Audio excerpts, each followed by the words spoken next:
বাংলাদেশের নির্বাচনকে সামনে রেখে দেশের মানুষ যে উৎসুক, সবাই তো চাচ্ছে একটা ভালো নির্বাচনের মাধ্যমে যত তার দ্রুত সম্ভব বাংলাদেশের ডেমোক্রেটিক অর্ডার ফিরে আসুক, বাংলাদেশ তার ভোটাধিকার প্রয়োগ করে নির্বাচিত সরকার সংসদ গঠন করুক যারা জনগণের কাছে দায়বদ্ধ থাকবে।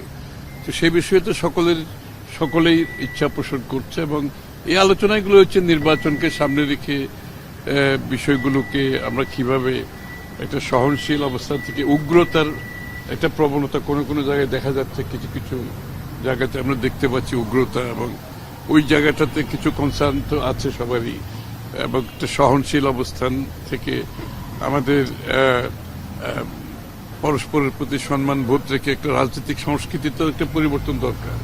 সুতরাং সেই জায়গাটা আছে। তারপরে আমাদের ইউরোপিয়ান ইউনিয়নের সাথে আমাদের বিএনপি ক্ষমতায় আসলে আগামী দিনে কি ধরনের সম্পর্ক তারা চাই, এটা তারা আলোচনা করেছে। কি ধরনের সুবিধা অসুবিধা তারা ফেস করছে বাংলাদেশে, আগামী দিনে বিএনপি যদি ক্ষমতায় আসে তাদের সাথে আমাদের সম্পর্কটা কি হতে পারে, সেটাও আলোচনায় আসছে।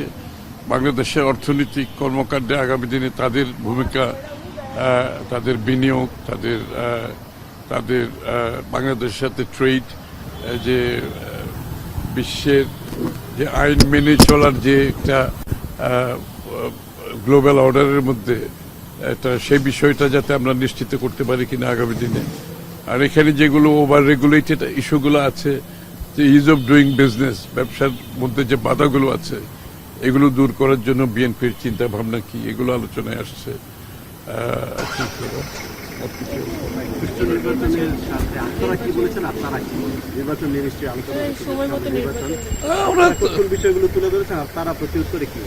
না, ওরা তো জানতে চাচ্ছে, মানে এই প্রত্যুত্তরের ব্যাপার তো না, এখানে কথা হচ্ছে নির্বাচনকে যাতে আমরা সুষ্ঠু একটা গ্রহণযোগ্য নির্বাচন করে দেশে গণতন্ত্র পুনঃপ্রবর্তনের যে বিষয়টা, এটা সকলের একটা ইচ্ছা, ওরাও পোষণ করে। আমাদের তো বহুদিন ধরে আন্দোলনই করছে এটার জন্য। সুতরাং এই বিষয়ে আমাদের প্রস্তুতি কি আছে, তারপরে আগামীর বাংলাদেশে আমি যেটা আগেও বলেছি যে আগামীর বাংলাদেশে আমাদের যে রাজনীতিতে সহনশীলতা, পরস্পরের প্রতি সম্মানবোধ, যে একটা অস্থিরতা মাঝে মধ্যে দেখা যায় কিছু কিছু রাজনৈতিক গোষ্ঠী যারা একটা কি বলবো, শব্দটা কি যেন,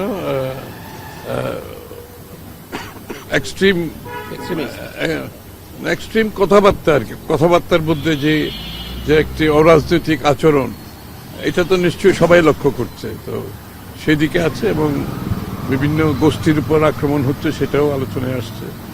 তো আমাদের রাজনীতিতে স্থিতিশীল তো ফিরিয়ে আনতে হলে তো এই বিষয়গুলোর পরিবর্তন আনতে হবে।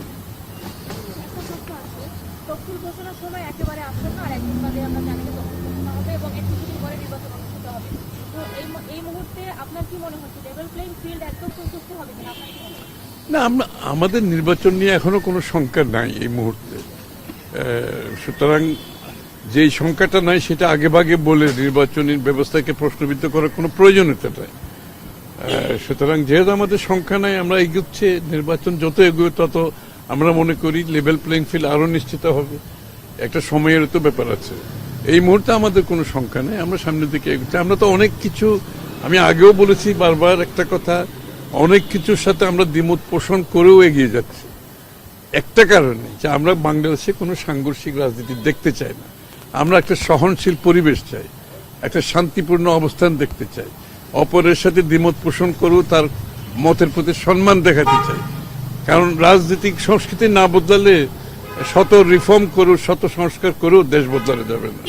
এই জন্য আমরা অনেক কিছু এক ঐক্যমত না হলেও আমরা কিন্তু দেশের স্বার্থে, জনগণের স্বার্থে একটা সহনশীল অবস্থার মধ্যে আমরা থাকতে চাই। কারণ নির্বাচন, যেহেতু নির্বাচনের মাধ্যমে ক্ষমতা হস্তান্তর করে একটা নির্বাচিত সরকার দেখতে চাই স্বাভাবিকভাবে। ওরা তো সবাই তো গণতান্ত্রিক দেশ, এবং ইউরোপিয়ান ইউনিয়নের মধ্যে গণতান্ত্রিক ভ্যালুটা অনেক স্ট্রং, মানবাধিকারগুলো অনেক স্ট্রং, এবং তারা একটা মার্কেট ইকোনমিতে অপারেট করতে চায়, ফ্রি মার্কেট অপারেট করতে চায়, যে রুল বেসড একটা অর্ডার তারা দেখতে চায়, এবং যে রুল বেসড অর্ডার বিএনপিও বিশ্বাস করে। সুতরাং এই জায়গাতে আমাদের মধ্যে কোনো দ্বিমত নেই।